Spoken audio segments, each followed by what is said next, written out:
Fuck the scale, stop weighing yourself. Let me explain. Weighing yourself every day can be demotivating. Your weight naturally fluctuates, depending on hydration, sodium intake, or when last you had a fat shit. For the same weight of fat or muscle takes up less space. Your body is changing, but your weight stays the same. That's where the problem is. Your scale says you're not progressing, but you are. I track my progress through measurements and pictures, and only if I really have to will I weigh myself. This rock is so hard. But you know what else is hard? Your muscles on creatine. Let me explain. This is your muscles without creatine. This is your muscles with creatine. Creatine volumizes your muscles. Creatine draws water into your muscle cells, making them fuller and harder. It does not make you look bloated and watery. You can see the full effects after your loading phase or 4 weeks. I personally prefer the Rise Creatine Monohydrate because monohydrate is the most researched form of creatine. This is 180 million years old. Do you know what else is getting old? Hearing that muscle turns to fat when you stop working out. Muscle cannot be exchanged for fat. That's like saying an orange can turn to an apple. It's just not possible. When you stop working out, your body composition starts to change. And with less activity, your muscles may start to shrink. And with less calories burnt, your fat may expand. Hence, your body might look flatter and softer. It's not an exchange one for the other. It's two individual processes. Eat big to get big, baby. It doesn't matter what you eat, you gotta eat. Sheesh. Well, there may be some truth in that. You're gonna gain. Some of it might not be muscle. Start by calculating your maintenance calories. Then add 200 to 300 more than that. This is known as a calorie surplus. A general calorie split looks like this. In your calorie split, choose the most nutritious options. Instead of white bread, try some sweet potato. It's the small choices that add up. And minor progress is still better than no progress.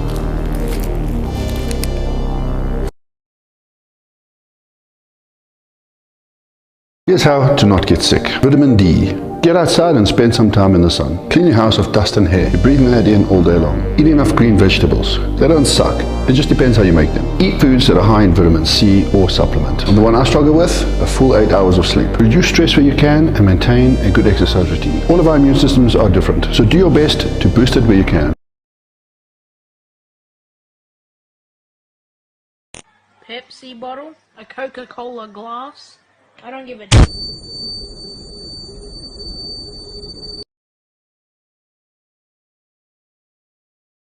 You don't have time for meal prep, right? Don't worry, I got you. Get yourself a multi-tier steamer. You can cook potatoes, vegetables, and even rice in here. Research has found that steaming retains the highest amounts of nutrients compared to boiling. Best of all, you don't have to monitor it and stir the pot. Get yourself pre-prepped ingredients, like frozen vegetables, fruit, or even other tinned items. It may be a little bit more expensive, but you need to weigh up cost, time saving, and even food wastage. Because we've all been at the store like, do you want to come home with me and die in the back of my fridge? Ugh, I hate people that work at the bank. Shh, I work at the bank. You can go from obese to a beast, from being slanky to danky. Life is about choices. What's holding you back?